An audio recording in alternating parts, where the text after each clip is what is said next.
Eh bien, chers auditeurs, Espoir, Internet, Médias, bienvenue pour cette nouvelle étude de 3DS. Et nous avançons toujours, bien évidemment, dans l'Épître aux Hébreux. Et aujourd'hui, nous avons l'étude numéro 11 avec le thème « Jésus, chef et consommateur de notre foi ». Nous sommes très contents d'avoir en ces instants Nicolas Walter et Olivier Rigaud, qu'on a eu l'occasion, le plaisir d'avoir il y a de cela 15 jours. Et nous nous retrouvons aujourd'hui pour cette étude numéro 11. Et avant les présentations, pour ceux qui n'étaient pas avec nous il y a de cela 15 jours, on va commencer par la prière. Seigneur Dieu, merci encore parce que tu nous invites à cette nouvelle étude, cette nouvelle réflexion de l'Épître aux Hébreux. Merci Seigneur de cette possibilité de pouvoir nous laisser guider par toi, par ton esprit, par ton amour et par cette foi qui, pour nous fait tellement de bien et nous permet d'avancer, de cheminer avec toi. Seigneur, que chaque instant de nos vies, nous puissions nous laisser guider et transformer par la puissance de ton amour et de ton esprit. Au nom de Jésus, Amen. Amen. Amen. Alors, Nicolas Walter, tu nous dis quelques mots de présentation ? Alors volontiers, merci encore une fois pour cette invitation à prendre part à ce temps d'études et de partage. Alors Nicolas Walter, pasteur de l'église francophone de Genève, marié et un garçon et une fille. Voilà. Merci beaucoup. Voilà, Olivier Rigaud. C'est ça, donc actuellement président de la Fédération des Églises Adventistes du 7e jour de Suisse romande et du Tessin. Je reprends mon souffle. Et puis voilà, marié, et puis 3 enfants, 2 garçons, 1 fille. Ça grandit, hein, ça avance. Oui, voilà, ils sont grands. L'aîné a déjà 26 ans, ma fille 25, et le dernier 21. Ouais. Ça rajeunit pas. Et Olivier et Nicolas, vous avez œuvré ensemble à l'église de Genève pendant 2 ans, je crois. Ça. Oui, c'est ça. On était ensemble, on a partagé le ministère, c'était une belle expérience. Oui. On voit que travailler à deux, ça apporte beaucoup, c'est une richesse que d'être seul. Voilà. Mais donc depuis janvier 2022, maintenant je me concentre uniquement sur la tâche de président, ce qui est déjà pas mal. C'est déjà pas mal d'être président d'une fédération quand même. Oui. Moi, je garde de bons souvenirs, Nicolas, aussi de notre période dans une autre église. Et c'était des moments aussi importants. Donc, merci à vous deux d'être à nouveau avec nous. Et j'aimerais peut-être, en introduction, Olivier, poser cette question. Étiez-vous plutôt le genre d'enfant qui pouvait être convaincu par la négociation ou plutôt qui continuait quelquefois peut-être à faire certaines bêtises jusqu'au moment où il y avait une sanction? Moi, je le dis tout de suite parce que c'est plus facile, l'animateur, de poser les questions que j'ai reçu déjà aussi passablement de punitions. Hein. J'étais pas un enfant sage, toujours. Voilà. Moi, j'étais pas un enfant sage, mais je me faisais pas attraper. Ah, bah t'es malin. Hein. J'étais malin. Non, j'ai une vie un peu à la Tom Sawyer. C'est toujours, je sais pas si vous connaissez ce dessin animé, mais voilà, toujours dehors avec le copain, à courir, à vivre des aventures dans la forêt, la campagne, les montagnes. Et puis non, j'ai été assez rarement puni. Donc je crois que moi j'étais plus dans la négociation. Voilà, j'étais quelqu'un d'assez rationnel, cartésien. Enfin, j'ai grandi un peu avec ça. Donc si on m'explique les choses clairement, si c'est pertinent, je suis assez convaincu. D'accord, tu pouvais rentrer dans quelque chose qui était juste ça. En fait. C'est ça, ouais. Donc, non, si je peux éviter les coups, j'évite. Oui, non, bien sûr. Alors, punition ne veut pas forcément dire toujours coup, on espère. Hein, parce que... Ouais, c'est vrai. Nicolas? Oui, alors, on dit toujours que les deux font la paire. Alors, moi, j'étais exactement l'exact opposé d'Olivier. Donc, moi, j'étais plutôt l'enfant sage, mais c'est souvent moi qui me faisais attraper. Ah mince. Voilà, donc il fallait, voilà, tu vois. Non, effectivement, d'être un enfant sage, c'est, voilà... Alors, je sais pas, j'étais pas toujours sage, évidemment, mais j'étais pas un Tom Sawyer. Ah là, maintenant, je suis fiché. Voilà, on va pas l'oublier. Alors, le livre des Hébreux, bien sûr, s'adresse à une jeune communauté chrétienne qui voit naître des difficultés, qui voit naître aussi certaines persécutions face à sa nouvelle foi. Et pour beaucoup de ces croyants, l'idée qu'un Dieu puissant doive forcément apporter la sécurité et la paix à ses fidèles reste fortement implantée. Les difficultés, les maladies doivent être peut-être dans notre société ou dans quelquefois la pensée qu'on pourrait avoir être le signe d'un rejet de Dieu, mais pour combattre cette idée, l'auteur, après avoir présenté Jésus comme le grand prêtre compatissant, fait mention des défis, des difficultés aussi des héros de la foi et donne ici un certain... Alors, mettre le mot sens aux épreuves, on n'aime pas trop entendre ça, mais plutôt de se dire comment réagir ou comment rebondir face aux épreuves. Je pense que l'idée de la résilience a beaucoup plus d'impact que l'idée du sens, je pense. N'est-ce pas? Donc, on pourrait dire, face à une épreuve, est-ce que le mot résilience est le mot adéquat, Nicolas? Alors moi, je pense que c'est celui dont on doit se rappeler aujourd'hui dans tout ce qu'on va dire. C'est important de comprendre la manière de rebondir par rapport à ce qui nous arrive que d'essayer d'expliquer, parce que déjà on va se tromper. Et puis ça va nous faire sortir peut-être d'un élément, si je peux me permettre, de ce que tu disais avant. Souvent on met ce qui nous arrive de positif sur Dieu, et puis on verra que peut-être Dieu il nous accompagne aussi dans les moments pour nous peut-être nous permettre de cheminer, d'avancer dans nos réflexions. Mais la bénédiction, c'est aussi ça, hein. La bénédiction, c'est pas que quand tout va bien et puis que je vois l'abondance et les cieux qui s'ouvrent et puis qui déversent leur grâce en moi. Ça peut être aussi des moments plus compliqués dans lesquels aussi la grâce de Dieu peut aussi m'aider à avancer. Alors, est-ce qu'on pourrait dire aussi que ce qui est important de savoir, c'est pas forcément quelle épreuve j'ai eue. Enfin, oui, c'est toujours important de connaître ces épreuves, mais de se dire comment je vais réagir face à cette épreuve, comment je vais rebondir face à cette épreuve, et peut-être voilà, quels seront mes défis par rapport à ça? Oui, je voudrais juste peut-être revenir sur l'idée que tu partageais, Nicolas. C'est intéressant de noter, par exemple, que par exemple, à la création, Dieu crée quelque chose à partir du tohu-bohu, à partir de ténèbres épaisses, et qu'il y met la lumière. Donc, quelque part, dès le début, Dieu est confronté aux ténèbres, et il est là, et il manifeste sa présence, et il va en faire une œuvre à son image.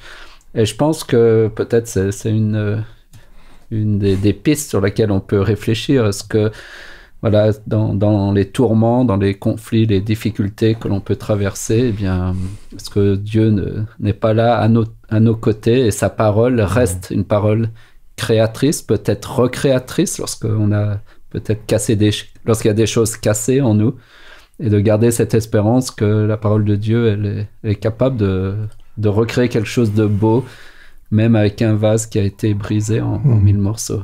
Exactement. Et ça, c'est un mystère, mais si Dieu est tout-puissant, je pense qu'il est capable de le faire. L'idée de qu'est-ce que je vais faire de cette situation, qu'est-ce que je vais faire de ce moment qui a été plutôt difficile, de cette persécution, de cette épreuve, qu'est-ce que je vais en faire? Je pense qu'on peut aussi rappeler pour ceux qui nous suivent que la résilience, c'est transformer en positif ce qui a été vécu en négatif. Parce qu'on utilise beaucoup ce terme-là aujourd'hui, capacité de résilience, enfin, capacité de rebondir. Oui, c'est un ressort, mais parfois on l'a pas, ce ressort. Il y a des personnes qui n'arrivent pas. Alors, je crois qu'on doit aussi être plein de patience, de compréhension par rapport aux choses qui, dans la vie des autres, mais surtout dans la nôtre, on n'arrive pas à rebondir. Et j'ai envie de dire que cette capacité de rebondir, permettez-moi cette comparaison, mais Dieu a inventé, créé ce principe de résilience parce qu'il a dû s'adapter à une humanité qui finalement s'est détournée de lui. Il a dû s'adapter aux circonstances. Alors il l'a fait, il le fait avec la puissance et tout ce qu'il a en tant que Dieu créateur. Mais ça me montre aussi que Dieu s'adapte. Et nous sommes invités, alors pas à cette mesure-là, mais à nous adapter en fonction de ce qui nous arrive, non pas pour essayer d'être vainqueur de ça, parce qu'il ne s'agit pas de vaincre quelque chose, il s'agit juste de survivre, parce que dans certaines circonstances, et on le voit bien dans des contextes comme le monde dans lequel on vit, on est beaucoup plus dans la survie que dans la vie elle-même, et je pense que cette capacité de rebondir alors que tout nous paraît mais vraiment perdu, il y a quand même toujours cette vie qui en Dieu nous permet finalement en nous-mêmes, qu'on y croit, on n'y croit pas finalement, c'est cette part de vie en nous pousse à nous lever puis à dire ok go, maintenant on continue à aller de l'avant. C'est vrai, en y pensant comme ça, on se dit la résilience a quand même beaucoup plus d'impact que d'essayer de donner un sens à la souffrance. La résilience c'est quelque chose de beaucoup plus positif et favorable dans la reconstruction en fait. Essayer d'expliquer le pourquoi on en est arrivé là peut nous aider parfois à rebondir. Mais parfois, on va chercher dans l'explication des raisons qui n'en sont peut-être pas. Et puis, ça nous oblige à regarder en arrière. Alors, parfois, il est bon d'aller voir pour essayer de se dire, mais comment est-ce que je peux changer les choses? Mais d'un autre côté, je pense que la résilience, c'est justement cette capacité, encore une fois, de faire de positif ce qui n'a pas été positif. C'est pas la même chose que d'aller essayer de tenter d'expliquer la souffrance. Enfin, en tout cas, l'épreuve. Oui, parce que on disait aussi en aparté que la souffrance n'a pas de justification, la mort n'a pas de... Voilà, si on doit commencer à donner des justifications à ces choses aussi compliquées, on est mal embarqué. Hein. Oui, le problème, c'est que si on commence à trouver des justifications pour le mal et l'injustice, quelque part, c'est qu'on leur donne déjà une raison d'être, d'exister. Absolument. Et si Dieu est venu pour détruire les œuvres du mal, c'est peut-être justement qu'elles n'ont pas de raison d'être. Et c'est pour ça qu'elles seront aussi anéanties. N'est-ce pas une idée courante aujourd'hui, malheureusement, je dirais, dans la société, qu'avec les différentes crises, on aime bien mettre la faute sur Dieu, Olivier? J'ai l'impression qu'on a tendance à mettre la faute sur Dieu. Je pense que c'est tellement plus facile. C'est ça, Dieu a bon dos. Et c'est vrai qu'il faut reconnaître que Dieu a un dos large. Et voilà, l'Épître aux Hébreux nous montre qu'il a justement, avec son dos, porté nos fautes. Il a accepté d'être le bouc émissaire.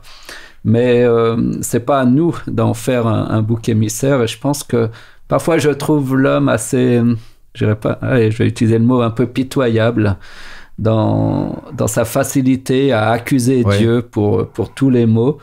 Où était Dieu dans cette guerre? Où était Dieu là? Mais sans être capable de se rendre compte que peut-être tout ça, avant d'être l'œuvre de Dieu, ce sont les œuvres des hommes.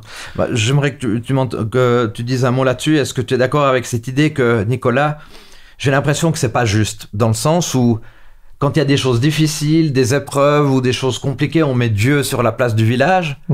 Et puis quand il s'agit de mettre Dieu dans un autre contexte, on aimerait le mettre plutôt dans le domaine privé, en termes de laïcité, etc. Donc il y a quand même quelque chose, il y a des moments où on le met hors jeu, puis d'autres moments, tout d'un coup, quand ça nous arrange, on le met au plein milieu. C'est pas très cohérent, ça, quelque part. Il y a une double cohérence. C'est la cohérence de vouloir voir Dieu, finalement, quand tout va bien dans ma vie. On parlait au départ de cette notion de bénédiction. Alors, finalement, et même en tant que chrétien, croyant, engagé, on a tous envie de croire en un Dieu qui est un Dieu finalement qui n'est là que pour donner et il est là pour donner mais quelque part les circonstances de vie font qu'on n'est pas toujours là-dedans et puis on n'est pas à une contradiction près comme tu le disais, c'est que pourquoi Dieu donne et il y a des moments où il fait silence. Ça, c'est quelque chose qui nous dépasse aussi. Pourquoi Dieu fait silence? Parce que je pense que l'absence de Dieu ne veut pas dire une non-action de Dieu, mais c'est juste un silence qui veut peut-être, parce qu'il est Dieu, et il le sait. Et je crois que, quelque part, je suis comme toi aussi, parfois, ou comme vous, révolté parfois de ces personnes ou moi-même qui dit, mais finalement, Seigneur, là, tu étais où? Mais ça me rappelle que finalement Dieu existe parce que quand je le dis, ça veut dire que je lui donne appel à lui, que je fais quand même appel à lui, même si c'est pas toujours dans des bonnes circonstances, mais quelque part ce cri du cœur, et moi je suis convaincu que Dieu l'entend, ce cri du cœur. Je voudrais juste rebondir peut-être sur cette question où est Dieu, et parce que c'est assez étonnant aussi de voir que la première parole que Dieu prononce après la chute de l'humanité au Jardin d'Éden, c'est « Où es-tu » Où es-tu, Adam? Où es-tu, Ève? Et on voit là, finalement, l'incompréhension entre l'homme et Dieu. D'un côté, l'homme se demande où est Dieu, et de l'autre côté, Dieu se demande où est l'homme. Oui, c'est juste que c'est ça. Mais quand il dit où es-tu, moi j'avais une idée, mais alors est-ce que les saugrenus, j'en sais rien, mais j'ai l'impression qu'on peut aller un pas de plus et dire, au lieu de dire forcément où es-tu, en sachant bien que Dieu savait où ils étaient, où en es-tu? C'est ça. Où est-ce que j'en suis aujourd'hui dans ma vie? Est-ce que ça c'est une réalité qu'on pourrait imaginer de la part de Dieu vis-à-vis de ses enfants, quoi? Je peux compléter, où en es-tu par rapport à moi? Par rapport à Dieu. Dieu va dire où en es-tu par rapport à moi? Où en es-tu dans ta vie? Ça c'est quelque chose que nous faisons souvent en introspection, où j'en suis dans ma vie, on est bien en train de faire. Mais Dieu, j'ai l'impression, nous pose souvent la question, où en es-tu par rapport à moi? C'est quoi la distance que tu as? Est-ce qu'elle a grandi, cette distance, ou au contraire, et tu t'es rapproché de moi, ou tu t'en es éloigné? Et ce où en es-tu, finalement, me permet à moi, Dieu c'est très bien, mais me permet à moi juste de mesurer peut-être l'écart. Mais c'est intéressant parce que moi j'avais eu l'idée où en es-tu peut-être dans ta vie générale ou dans ça, mais tu fais un pas de plus en disant on es-tu vis-à-vis de Dieu. Donc là il y a une dimension encore supplémentaire que simplement où j'en suis dans ma vie de tous les jours en fait. Il y a un aspect de transcendance spirituelle. Et peut-être ce qui est intéressant, c'est que si l'homme se pose la question où es-tu Dieu, mais pas dans une forme d'accusation, de reproche, mais dans vraiment une quête spirituelle, et que Dieu lui aussi nous recherche, ben je me dis il y a peut-être là les bases d'une rencontre entre un Dieu et son enfant qui se recherchent mutuellement. Nicolas, tu veux nous lire Hébreux 10, 35 à 39 ?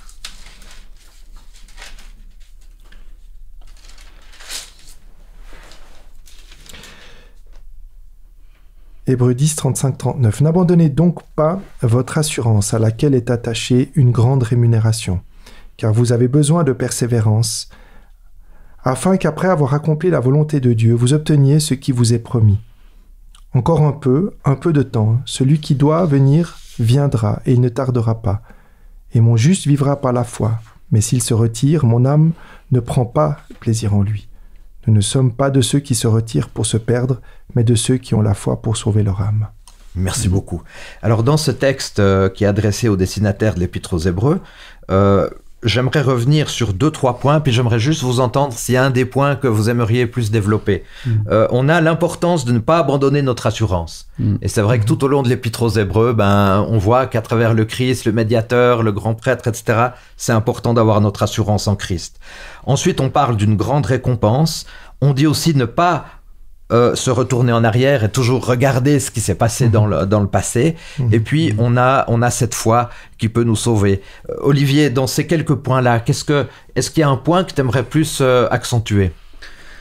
On a une réalité très humaine ici, très existentielle. J'aime beaucoup prendre ces versets parce que c'est concret aussi dans notre vie de tous les jours. C'est vrai qu'il parle aussi d'une grande récompense, d'une grande rémunération. Mais c'est pas tellement cet aspect-là de la récompense qui m'intéresse. Mais je crois que la plus grande récompense, la plus grande joie, c'est de connaître dès aujourd'hui le Seigneur et de faire l'expérience de son amour, de sa grâce. Et puisqu'il est l'Éternel, je n'ai quelque part aucun doute en sa présence. Et ma destinée est d'être dans son éternité pour toujours à ses côtés. Ce qui me semble peut-être plus essentiel dans cette histoire-là, puisque, voilà, quelque part, Dieu reste Dieu, c'est plutôt par rapport à moi. C'est l'aspect de la persévérance, de ne pas abandonner le chemin de la foi, de notre assurance, de ne jamais regarder en arrière à la célèbre image de Lot. Et je crois que c'est ça, de la femme de Lot, c'est ça le vrai danger dans la vie, c'est perdre de vue le Seigneur et détourner nos regards de lui. Et regarder toujours nos fautes, c'est ça ? Regarder dans notre passé ? Oui, ou nos fautes, ou aussi peut-être des fois nos anciens désirs, ou d'autres choses qu'on a du mal à... Certaines idoles qu'on a peut-être du cœur, qu'on a du mal à abandonner. Voilà, le peuple d'Israël qui, bien que libéré d'Égypte, a du mal à assumer sa liberté et des fois préfère une vie d'esclave qui est peut-être plus facile et plus connue. Si je peux me permettre, nous sommes à l'étude pour le 12 mars. Dans une semaine, ça ferait 40 ans que j'ai été baptisé et j'ai choisi ce texte de l'apôtre Paul, encore une fois, qui dit « Je tourne mes yeux vers l'avant, je ne me retourne pas en arrière et je vais... » Cette idée de l'athlète qui va devant, j'oublierai jamais ce texte. Alors voilà, je le dis juste parce que tu évoques cette idée de ne pas se retourner en arrière et ça me... Ouais, ça évoque quelque chose en moi. Ma fille a été... baptisé il y a quelques semaines déjà, mais ça me rappelle aussi que 40 ans, ça nous vieillit quand même. C'est un chiffre symbolique important. Nicolas, pour toi, dans l'idée de ne pas abandonner son assurance, d'avoir cette récompense, de ne pas regarder ce qui se passe toujours en arrière, d'être sauvé, d'avoir cette dynamique de la foi, est-ce qu'il y a quelque chose que tu aimerais peut-être rappeler pour nous éclaircir? Oui, je partage ce qui a été dit avant. J'aime bien cette idée du mot persévérance qui veut aussi dire patience. Et tu parlais de 40 ans de chemin avec Jésus. Et je me dis que, voilà, en 40 ans, il y a certainement eu des hauts et des bas. Et parfois, on se juge très, très durement. On a un peu tendance à penser, effectivement, ça doit être 40 ans allez, j'ai envie de dire, d'une dynamique spirituelle intense. Non, je pense qu'on... Ça, je peux te confirmer que c'est pas ça. J'en doute pas. Mais avoir effectivement cette patience envers nous-mêmes, avoir cette bienveillance envers nous-mêmes, parce que Dieu est bienveillant envers nous. Et que nous, cette bienveillance nous permet non pas de regarder peut-être en arrière. Et c'est là où ce qui me frappe le plus, c'est ce regard en arrière. Je peux regarder en arrière pour voir le chemin parcouru, mais je dois pas regarder en arrière pour avoir cette nostalgie d'un chemin passé. Et ça, pour moi, c'est vraiment essentiel. Regarder en arrière pour voir pendant 40 ans ce qui s'est passé dans ta vie, voir tout ce que le Seigneur a changé en toi, autour de toi, dans ta famille, hein, ta fille qui vient de se faire baptiser. Voilà un témoignage magnifique. Et quelque part, d'avoir non pas cette fierté, mais oui, peut-être quelque part cette fierté d'avoir le Christ, de vivre avec le Christ, mais d'avoir cette volonté aussi d'accepter qu'on chemine et qu'on est toujours sur un chemin et qu'on continue à l'être jusqu'à notre dernier souffle. Exactement. Finalement.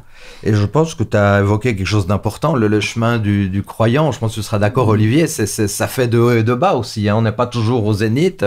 On avance avec humilité dans la foi et on fait ce chemin de parcours que le Seigneur nous aide aussi dans ces moments-là. Alors, après avoir abordé ça, bien sûr, il y a la transition, c'est Hébreux 11, puisque on vient de prendre ces quelques versets d'Hébreux 10, et dans Hébreux 11, on va pas prendre tous les versets, mais il y a je pense qu'on a déjà lu ces quelques versets d'Hébreux 11. Et est-ce qu'il y aurait par exemple dans Hébreux 11 quelques personnages, parce qu'on nous rappelle des personnages comme Abraham, comme Noé, comme Moïse, Josué, Enoch, Rahab aussi, on nous parle de Rahab, hein, c'est quand même assez incroyable de mettre en avant une prostituée dans les personnes de la foi, mais voilà, c'est beau. C'est quand même quelque chose de profond. Est-ce qu'il y aurait un personnage dans ces différents personnages d'Hébreux 11 qui vous a particulièrement touché, même si à quelque part je peux prendre la quintessence de chacun, Olivier? Moi j'ai une petite...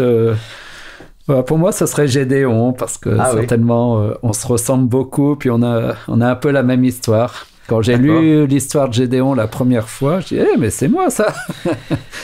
Et c'est vrai que malgré ses doutes, ses peurs, ou même s'il se sentait démuni ou impuissant pour répondre à l'appel de Dieu, il a su être patient, persévérer, et Dieu a permis d'en faire un héros de la foi assez incroyable.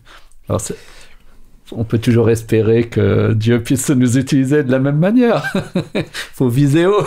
Et puis il n'a pas eu peur d'expérimenter et puis de poser des questions à Dieu pour vivre des expériences. Hein, voilà, c'est ça. Et c'est ça que peut-être j'aime bien chez Gédéon, c'est qu'il a surmonté ses peurs. Et voilà, et c'est une histoire qui me touche assez... Et toi, Nicolas, il y a un personnage de la foi qui te... Oui, alors moi, je vais être un petit peu plus bateau. Moi, je vais rester avec Noé. En plus, il y a de l'humour derrière. Non, pourquoi j'aime Noé? Parce que le texte dit qu'il a été divinement averti. Je veux dire, un homme qui sait ce qui va arriver, il n'a pas vu une goutte de pluie, il ne sait pas ce que c'est, et il va devoir faire confiance en ce Dieu. Et moi, je trouve que pour moi, le héros, c'est ce que nous sommes appelés à être, c'est finalement croire en des choses qui ne sont pas encore arrivées.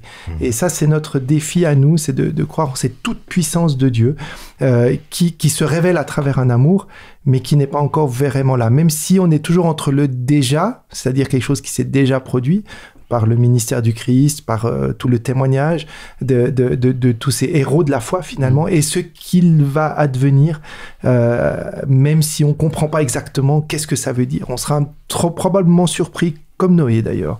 Oui, tout à fait. Alors, moi, je vais quand même aussi prendre encore un autre personnage pour diversifier, mais c'est un peu dans la même veine, c'est Abraham, parce qu'Abraham aussi, hein, à l'instar de Noé, c'est un homme il devait tout quitter, quoi. Hein, quelque part, il savait pas trop ce qui lui attendait, mais il devait quitter ses terres, il devait quitter sa culture, et il a obéi à l'appel de Dieu. Voilà, je me mouille aussi un peu parce que voilà. Ouais, c'est bien. Puis... Alors, dans Hébreux 12, verset 1 à 5, j'aimerais qu'on prenne, pas lire d'un bloc, mais verset par verset assez rapidement, où à un moment donné, puisqu'on a maintenant abordé, enfin on a vu rapidement ces hommes de la foi, où dans ce texte, il est précisé toujours de courir avec cette endurance, de nous débarrasser de tout fardeau et du péché qui nous cerne si facilement, et courons avec endurance l'épreuve qui nous est proposée. Et ça, on voit vraiment, c'est vrai qu'il y a une pensée paulinienne là derrière, et il y a ce texte de Philippiens que j'avais choisi pour mon baptême, qui est exactement dans cette veine-là. Pourquoi le mot courir, qui a un lien avec la compétition sportive, est présenté ici? Tu penses, toi, Nicolas? Alors, je pense qu'on peut le voir de différents aspects. Je pense qu'on est déjà dans un contexte historique dans lequel Paul, clairement était le témoin de ces courses qui existaient notamment dans la Grèce antique. Mais je crois aussi ici que cette course, si on le voit à travers des textes, c'est surtout une course contre soi-même. C'est pas tellement une compétition par rapport aux autres. Cette compétition par rapport aux autres, je suis pas sûr que c'était très paulinien d'imaginer qu'il fallait être le meilleur. Lui, il parle de cette couronne de vie parce que finalement, c'est un combat, j'ai envie de dire un combat contre soi-même, parce que j'ai craint parfois que mon plus grand ennemi, c'est souvent celui qui se cache en moi et qui a pas envie justement d'être dans cette écoute, pour pas dire obéissance à Dieu. Voilà. Merci beaucoup. Et puis alors, gardons les yeux fixés sur Jésus qui nous a ouvert le chemin de la foi. Il siège à la droite du trône de Dieu. Déjà, de savoir que Jésus siège à la droite du trône de Dieu, de savoir dans l'Épître aux Colossiens que Jésus est le co-créateur, il y a quand même des dynamiques ici exceptionnelles. Gardons les yeux fixés sur Jésus. Nous l'avons abordé il y a de cela quelques semaines avec une autre équipe autour de cette table, mais qu'est-ce que ça signifie vraiment, Olivier, garder les yeux fixés sur Jésus? Ouais, on pourrait reprendre l'image de la course, le coureur garde le regard fixé sur l'arrivée, là où il doit arriver. Et c'est essentiel d'avoir les yeux fixés sur le Christ, parce qu'effectivement, dans ce combat, cette course contre soi-même, eh bien, c'est le Christ, notre source, notre gouvernail, notre force, c'est lui, notre sauveur. C'est vrai que, pour revenir rapidement sur le chapitre 12, là, au début, on parlait de rejeter tout fardeau, etc. Puis, je trouvais ça assez intéressant aussi, cette image de se décharger. Hop, si tu veux partir pour l'aventure de la foi, décharge-toi de tout ce qui est inutile, de tout ce qui n'est pas bon ou juste dans ta vie. Décharge-toi de tes fardeaux, décharge-toi de toutes ces choses qui te retiennent et qui t'empêchent d'avancer. Et je me souviens d'une expérience personnelle où, quand on a dû partir aux États-Unis pour Andrews, on avait une villa, on a tout vendu, puis j'avais mes 3 petits-enfants à ce moment-là, puis on s'est déchargé de tout et on est parti dans l'avion avec 10 grosses valises, et c'est tout ce qui nous restait d'une dizaine d'années de mariage. On s'était vraiment déchargé de tout pour aller avancer et aller vers accomplir l'appel de Dieu.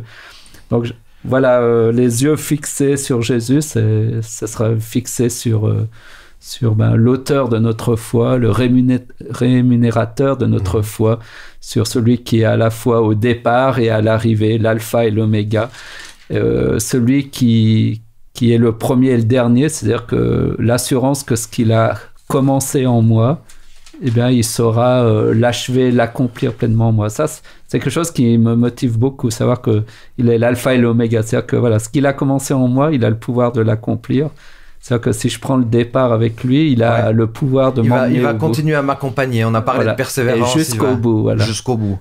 Quelles que soient les circonstances, il va toujours être là à mes côtés dans mon parcours. C'est ça. D'où l'importance, nous, de la notion de persévérance, d'endurance et de patience. Et de ce regard fixé sur le Est-ce que c'est le regard fixé sur le Christ qui va m'aider à avoir cette endurance, cette persévérance, cette régularité avec le Seigneur? Alors, je pense qu'il y a 2 aspects dans ce regard.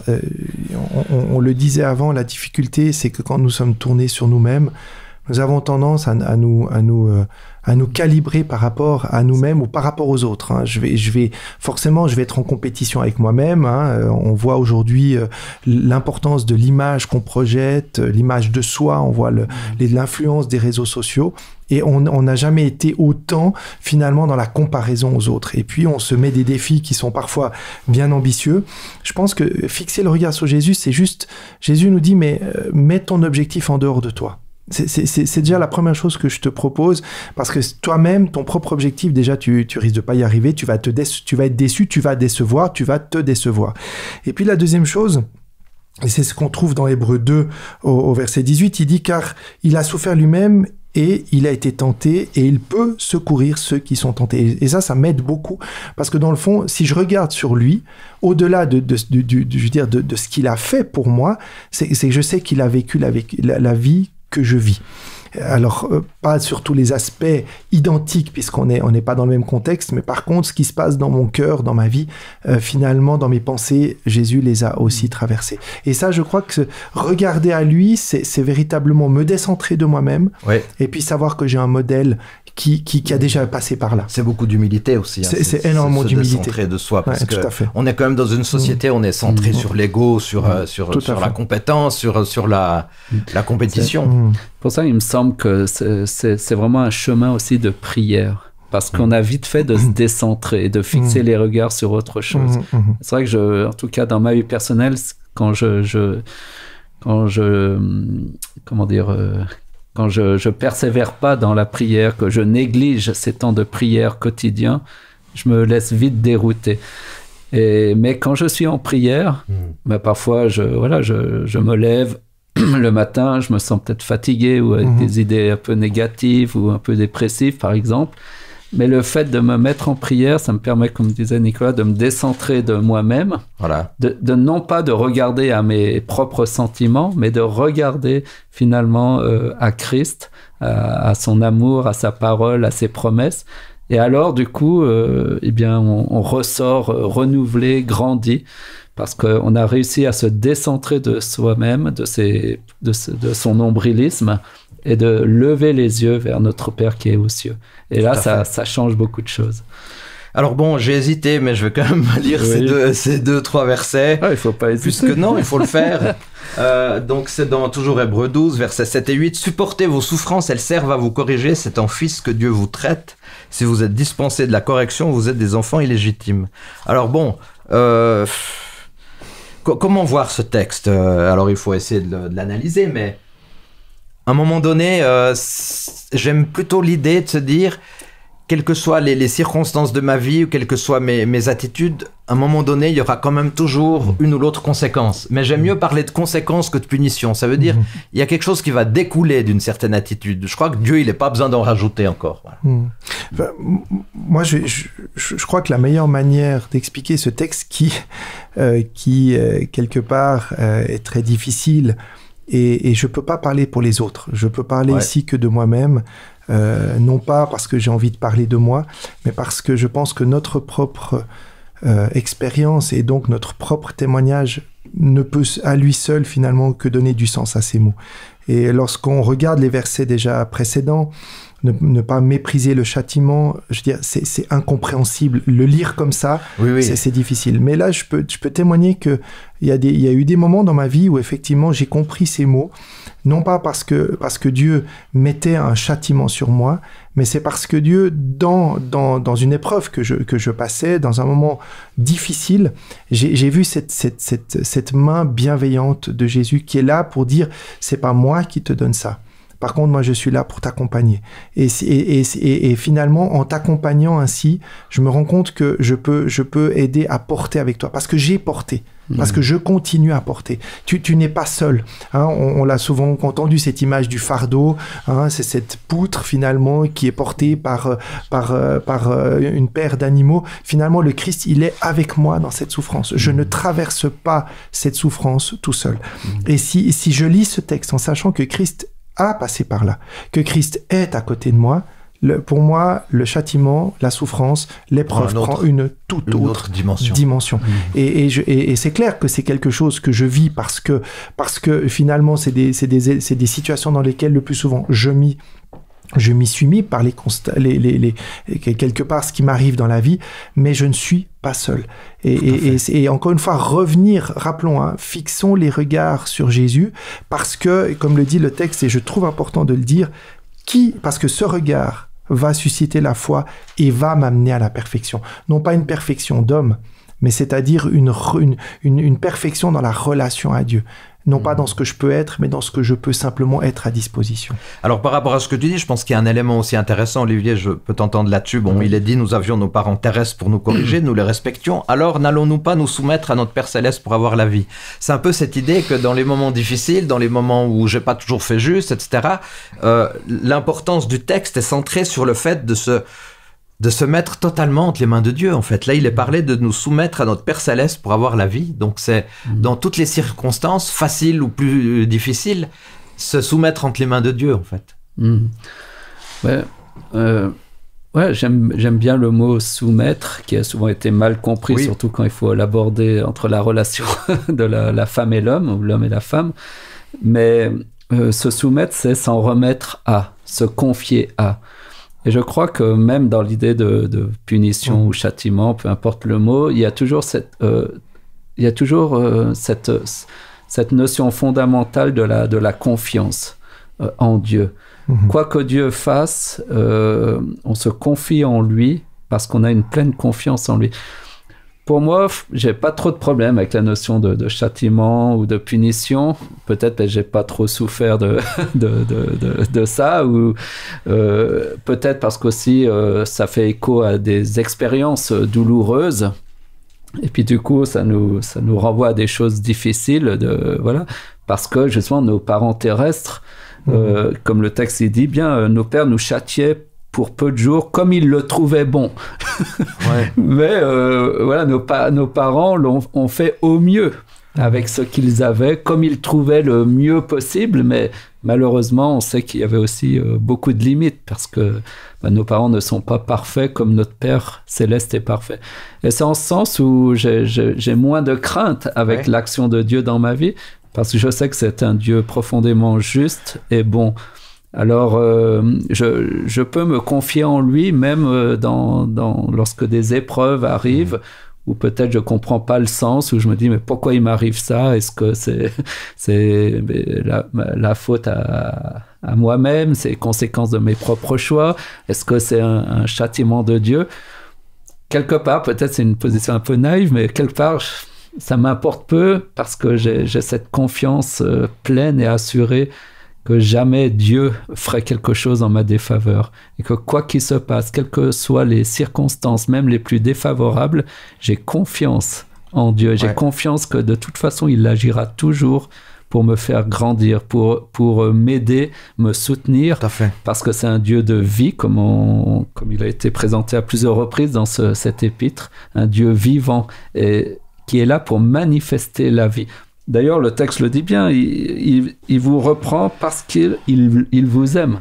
Donc, même l'idée de correction par amour, quelque part, se fait dans la notion d'amour. Et ça, on peut réfléchir à cette notion de correction, d'amour, comment concilier les deux, effectivement.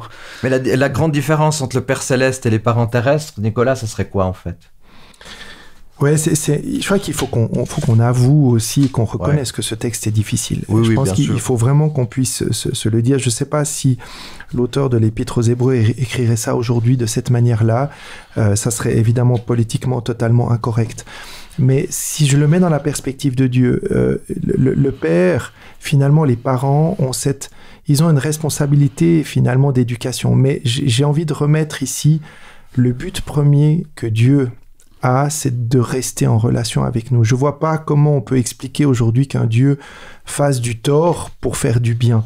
Donc, j'ai vraiment le sentiment très profond qu'ici, ce texte nous invite beaucoup plus à voir soit les circonstances de la vie, soit alors, effectivement, comme le disait Olivier, il y a des moments où Dieu nous dit, mais écoute, là, tu es en train de faire fausse route, mon gars, il va falloir que tu t'y reprennes un petit peu. Alors, tu t'y es mis tout seul, mais je serai de toute façon là pour t'aider. Par contre, je ne vais pas empêcher les conséquences de tes actes. Et ça, je crois que ça, c'est vraiment important. Et ça, et parfois, le Seigneur laisse faire. Il y a des silences de Dieu dans la parole, qui dans l'Ancien Testament, qui nous paraissent, mais vraiment forts, voire même violents. On dit, mais là, qu'est-ce qui se passe? Et ce silence, comme le disait d'ailleurs disait Roberto Badenas, que j'aime beaucoup dans un de ses livres, il disait quand Dieu fait silence, il faut faire très attention de ne pas interpréter ce silence, parce que le silence, c'est nous qui émettons une interprétation. Et ici, l'inaction de Dieu pourrait être interprétée comme de la lâcheté. Dieu n'est absolument pas ça. Et je pense que ça peut être le cas de nos parents. Nous pouvons être comme ça en tant que parents, mais Dieu ne l'est pas. Et je pense que cette idée aussi de transposition, tu parlais du Père céleste ou des parents, disons-le comme ça, des parents terrestres et des parents célestes. La grande différence qu'il me semble, c'est qu'encore une fois, on est dans un monde brisé, on est dans un monde finalement de souffrance. Et on a parfois de la peine à transmettre quelque chose que nous n'avons pas reçu. Par contre, en Dieu, finalement, quand c'est Dieu qui est là pour m'accompagner, je ne peux être que dans la confiance. Merci beaucoup. Alors, c'est vrai qu'on avait ce texte, nos parents nous corrigeaient pour un temps limité, mais Dieu, c'est pour nous faire participer à sa sainteté. Donc, il y a quelque chose aussi dans cette éducation-là de Dieu pour nous, de plutôt favorable à quelque part, de se dire, dans l'attitude de Dieu en nous, ça nous fait participer aussi à sa sainteté. Et ça, il y a quelque chose quand même de très positif de Dieu pour nous. Mais cette sainteté, si je peux me permettre, cette sainteté n'est pas la perfection. Je crois qu'il faut encore qu'on corrige. Oui. Ça, la sainteté de Dieu, c'est la disposition totale du cœur pour lui. C'est pas la perfection. Et ce que peut-être pour reprendre ce que tu disais avant, ce qu'un père ou une mère va essayer de faire chez un enfant, c'est de le mettre finalement dans une attitude que le monde attend ou que l'on attend de nous. Alors que Dieu, finalement, l'attitude l'importe peu, c'est la disposition du cœur. Encore une fois, c'est ce cœur qui lui importe le plus. Moi, ce que j'aimerais dire ici, c'est que Dieu n'est pas un tortionnaire qui nous envoie des punitions pour notre bien. Parce que, je crois qu'on a quand même un Dieu autre que celui-ci. Absolument. On vit dans un monde où le mal règne en maître. Les malheurs, quelquefois, peuvent être le lot quotidien. Mais nous avons un Père aimant. Et Dieu veut nous proposer de nous aider. Alors ça, on l'a vu en introduction, à être résilient et tirer le meilleur de toute situation. Je crois que c'est ça, en fait, la réalité de ce qu'on a pu voir dans ces quelques textes, c'est de se dire comment est-ce que Dieu peut nous tirer d'une situation compliquée et comment Dieu peut nous permettre de vivre cette résilience. Et je pense que c'est effectivement dans vos discussions, dans vos interventions, c'est ça la réalité, en fait.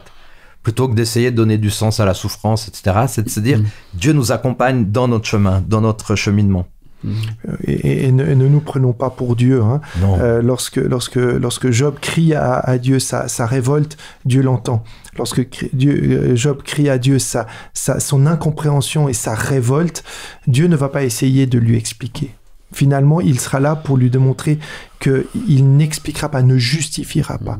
Il va simplement montrer qu'il est là et que, quelles que soient les circonstances de la vie, je peux apprendre à mieux le connaître. Finalement, être plus en relation avec lui. Comment apprendre à mieux le connaître? J'aimerais terminer, puisque le temps avance malheureusement. Nicolas et Olivier, chers auditeurs, on va terminer par cette dernière question que j'aimerais vous entendre là-dessus. Comment apprendre à voir au travers de chaque épreuve une possibilité vraiment de grandir avec Dieu à quelque part? Parce que Dieu nous envoie pas les épreuves, mais dans chaque épreuve, on peut quand même, je pense, avancer pour toujours progresser avec Dieu. Je pense qu'on a tous traversé des épreuves, des choses difficiles. Et voilà, ta question fait écho à chacun de nous. Et je pense qu'on a tous pu faire l'expérience de la grâce et de l'amour de Dieu.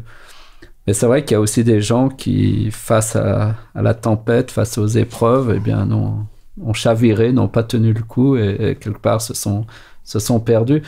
Et c'est vrai que lorsque la tempête gronde, et lorsqu'il y a des choses qui nous touchent vraiment profondément, on est profondément déstabilisé. Et là, il y a vraiment un chemin de foi qui est comparable vraiment à un combat spirituel très très intense, avec beaucoup de questions, beaucoup de révoltes. Nicolas a parlé de Job, et je pense que le livre de Job nous relate ce type d'expérience de lutte où on est confronté à beaucoup de questions sur Dieu, sur le sens des choses, sur ma vie, sur le pourquoi, le comment, pourquoi est-ce qu'il m'arrive tout cela.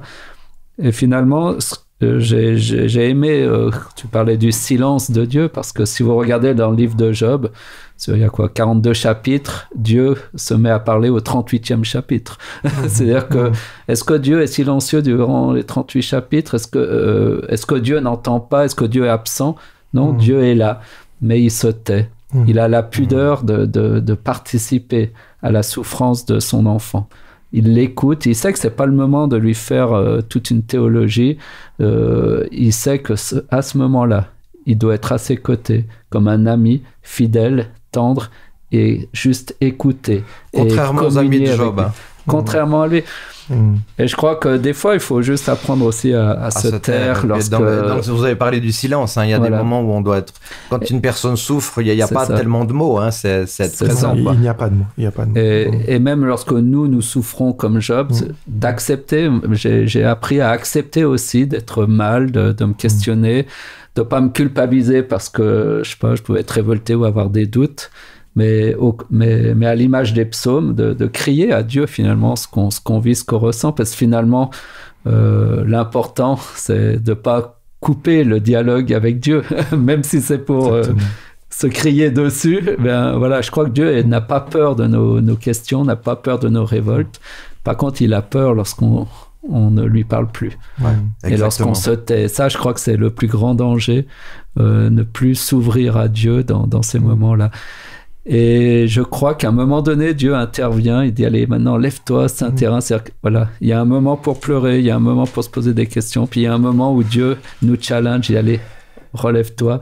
Et là, eh bien, il nous propose d'entrer dans un chemin et de nous relever et de faire le deuil de ce qui a été vécu, d'accepter ce qui a été vécu, de ne plus se révolter contre ce qui a été vécu, et puis d'avancer avec Dieu sur un chemin nouveau. On est d'accord qu'on peut quand même, dans les difficultés, dans les épreuves de vie ou de foi, grandir, faire un pas de plus. J'en suis convaincu. En vous écoutant, je repensais pour moi, c'est aussi un héros de la foi. Alors, il figure pas comme tel dans l'Épître aux Hébreux, mais moi, j'aime beaucoup Pierre. Et c'est vrai que Pierre, il a passé par un moment de souffrance. Quand il a renié 3 fois Jésus, il a pleuré. Je pense qu'il a dû arriver au plus profond. Il a atteint là, il a atteint le fond du bac, comme on dit. Il était vraiment au bout de sa vie. Et finalement, la réponse que Jésus lui dit, c'est pas un reproche. Il lui dit, m'aimes-tu? Et ça, je trouve que c'est tellement émouvant et tellement beau. Jésus ne lui a fait aucune remontrance. Il ne lui a pas dit tu as été lâche. Il lui a pas dit tu as été faible. Il lui a pas dit tu as été nul. Il lui a dit est-ce que tu m'aimes? Et au moment, et on voit bien par le texte que Jésus doit même s'adapter parce que Pierre et Jésus parlent pas vraiment du même amour. Et Jésus va s'adapter à l'amour que Pierre est capable de donner. Et à ce moment-là, il lui dit, suis-moi. Et c'est cette mise en marche, pour moi, qui me rassure. Je peux passer par l'épreuve. Je peux pas, il n'y a pas de mots, comme tu le disais avant. On peut pas mettre du sens à l'épreuve. Et surtout de l'épreuve que passent les autres. On est juste là pour recevoir. Et Jésus, la seule réponse, et la seule chose qu'il dit, parce que Jésus a souffert aussi, il dit, est-ce que tu m'aimes? Parce que si tu m'aimes, là, tu vas pouvoir marcher avec moi. Et ta souffrance, on va faire avec. Ce que tu as vécu, tu vas devoir le prendre avec toi. Tu vas pas pouvoir l'effacer. Mais de ça, tu vas en faire la plus grande force. Et on voit ce que Pierre est devenu par cet amour transformé du Christ. Ça me donne de l'espoir. Merci pour ces messages d'espoir, Nicolas. Merci beaucoup, Olivier, aussi pour tes interventions très avisées, les deux d'ailleurs. Et puis on a vu quand même qu'à travers cette étude qui est peut-être plus compliquée dans certains termes, dans certains aspects d'éducation, il faut l'admettre, mais qu'en même temps on a pu quand même rebondir sur une réalité où pour finir, dans les épreuves, dans les difficultés, dans des moments difficiles, des hauts et de bas, eh bien nous avons, c'est vrai, des conséquences, mais que dans ces conséquences, Dieu il est toujours à nos côtés. Je crois que dans le fond, c'est le message aussi de l'Épître aux Hébreux, de savoir que chaque fois il est avec nous, avec Dieu, avec le Christ et avec le Saint-Esprit. Merci beaucoup Nicolas et Olivier. Et puis, comme je suis tellement content de vous avoir, on va se retrouver dans 15 jours. Volontiers. Merci. Donc, ça nous fera plaisir de nous retrouver dans 15 jours. Et dans 15 jours, ben, cette fois-ci, ça sera la dernière, quoi. Ça sera la dernière étude, le chapitre 13 de l'Épître aux Hébreux. Mais je pense qu'on a déjà fait un très, très grand bout ensemble. Et j'aimerais vous remercier. J'aimerais vous remercier aussi, chers auditeurs, de nous avoir suivis pour cette nouvelle étude. Et nous allons terminer peut-être avec Olivier par une dernière prière. Oui, merci. Notre Père qui est aux cieux, nous voulons te remercier pour tant de grâce et de bonté qui jour après jour se renouvellent envers chacun de nous. Merci Seigneur parce que tu es un Père qui veille sur tes enfants, qui a un regard intéressé, aimant et bon envers chacun de nous. Seigneur, tu veilles sur nous, tu prends garde à ce que nous nous éloignions point de toi, que nous nous mettions point en danger.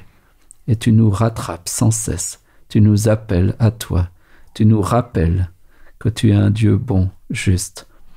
Seigneur, merci de nous aider à garder confiance en toi en toutes circonstances, même dans les moments les plus difficiles de notre vie, qu'au lieu de nous révolter contre toi, eh bien nous puissions au contraire nous attacher encore plus à toi et de voir comment, à partir de quelque chose de mauvais, de mal, qui fait mal, eh bien tu peux guérir nos cœurs, panser nos plaies, nous reconstruire par ta parole et nous redonner de la joie et de l'espérance jusqu'à ton prochain retour. Au nom de Jésus-Christ. Amen. Amen. Merci, à bientôt, à chacune et à chacun, au plaisir. Merci. De nous revoir. Bye bye. Bientôt, au revoir. Bye bye.